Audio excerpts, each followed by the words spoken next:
Hello everyone. Before watching the video, subscribe to our channel and put like to stay up to date with the latest and reliable news from Russian information sources.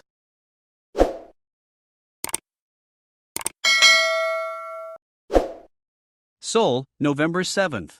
North Korea's military said Monday it will take sustained, resolute and overwhelming practical military measures in response to joint military drills of South Korea and the United States amid speculation that Pyongyang may carry out another nuclear test just before or after the U.S. midterm elections this week. In a report carried by the official Korean Central News Agency, the General Staff of the Korean People's Army, KPA, also said it conducted a 4-day military operations last week against the Allies' Vigilant Storm exercise, claiming to have fired 2 strategic missiles just 80 kilometers off the southeastern coast of Ulsan. The recent corresponding military operations by the KPA are a clear answer of the DPRK that the more persistently the enemy's provocative military moves continue, the more thoroughly and mercilessly the KPA will counter them, the KPA said in the English-language statement. The DPRK is the acronym for the North's official name, the Democratic People's Republic of Korea. The KPA slammed the recent Vigilant Storm exercise as an open provocation aimed at intentionally escalating the tension in the region. The KPA General Staff once again clarifies that it will continue to correspond with all the anti-DPRK war drills of the enemy with the sustained, resolute and overwhelming practical military measures, it added.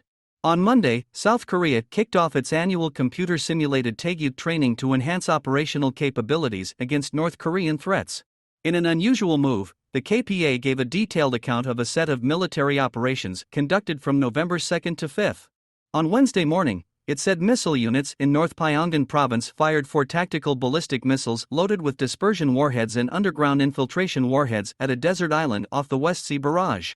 The North's Air Force on the east and west coastal areas also fired 23 ground-to-air missiles while staging an exercise to annihilate air targets at different altitudes and distances, it added. The North then fired 2 strategic cruise missiles with the shooting range of 590.5 kilometers at the open sea around 80 kilometers off the coast of Ulsan in South Korea from North Hamgyong province in response to Seoul's firing of air-to-surface guided missiles and gliding-guided bombs, according to the report.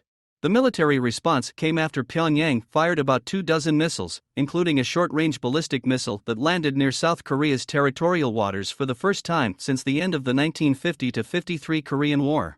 The KPA claimed it conducted on Thursday important test fire of ballistic missile to verify the movement reliability of a special functional warhead paralyzing the operation command system of the enemy.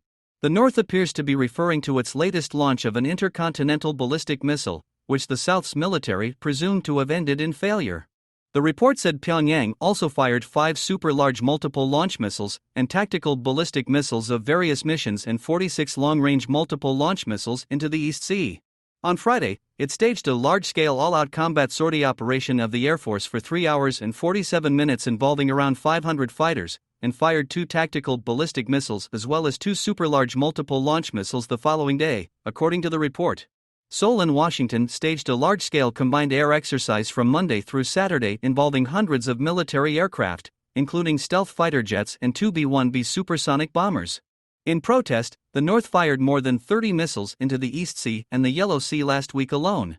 The intelligence communities of South Korea and the U.S. say the secretive Kim Jong-un regime has completed preparations for a 7th nuclear test.